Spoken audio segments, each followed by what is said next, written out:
ছোটবেলায় মা যদি কোনো সময় বলতো একটু রান্না করতে হেল্প করো, একটা আলু কেটে দাও বা একটা পেঁয়াজ কেটে দাও, তোমাদেরই খেতে লেট হবে, আমায় একটু হেল্প করো, তাড়াতাড়ি হবে, আমি বলতাম না, কোনো দিন না।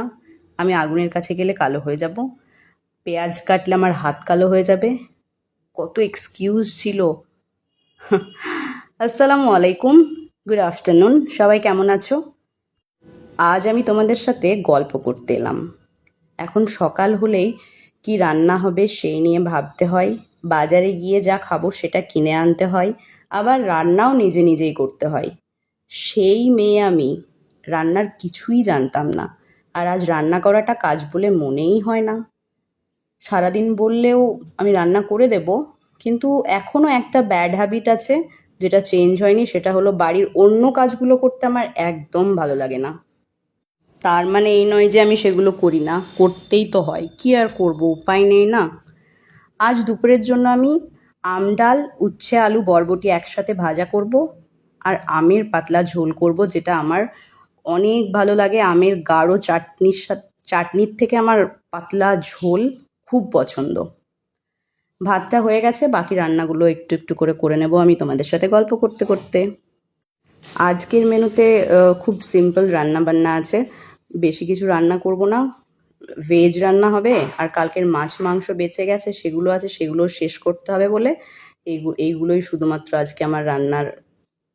আমি আজকে সবজি রান্না করছি বলে এই নয় যে আমি সবজি খেতে খুব ভালোবাসি।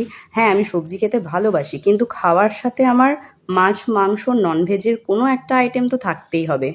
আমি জানি না এই অভ্যাসটা কেন আমার। যদি 10 রকমও সবজি থাকে আমার খাবার খেয়ে একদম তৃপ্তি হয় না। ননভেজ তো আমার লাগবেই, এক পিস হলেও লাগবে বাস।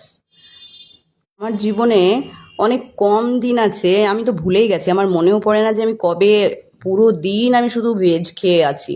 যদি আমি একবেলা ভেজ খাই, পরে আমার মনে হয় না, দ্বিতীয় বেলা আমার আর ভেজ খাওয়া যাবে না, ননভেজ আমাকে খেতেই হবে। আমার মতো তোমরা আর কেউ আছো নাকি? কমেন্ট করে জানিও, শুনলে আমার ভালো লাগবে। আমার মতো পাগল আরও আছে এই পৃথিবীতে। সব রকমের সবজি আমি খাই, সবজি খেতে আমার অসুবিধে নেই, শুধুমাত্র সবজির সাথে একটা ননভেজের মাছ বা মাংসের কিছু একটা হলেই হবে। প্রতিদিনের খাবারে আমি তো ভাত ডাল, যে কোনো একটা সবজি বা শাক, আর মোস্ট ইম্পর্ট্যান্ট এক পিস ননভেজের কোনো টুকরো হলে আমি খেয়ে তৃপ্তি পাই। বাইরে যখন কোথাও ঘুরতে যাই, আমি না, হয় না একটা, সবাই কি করে, কোথাও ঘুরতে গেলে সেখানকার local dish, local cuisine try করে, আমি সেখানে গিয়ে ভাত ডাল আলু সিদ্ধ আর এক পিস মাছ মাংস খুঁজে বেড়াই। খাবার নিয়ে আমার বেশি এক্সপেরিমেন্ট ভালো লাগে না, সিম্পল খাবারেই আমি বেশি কমফোর্টেবল ফিল করি। আমি আমার পছন্দের কথা তোমাদের সাথে শেয়ার করলাম, তোমরাও তোমাদের পছন্দ শেয়ার করো আমার সাথে।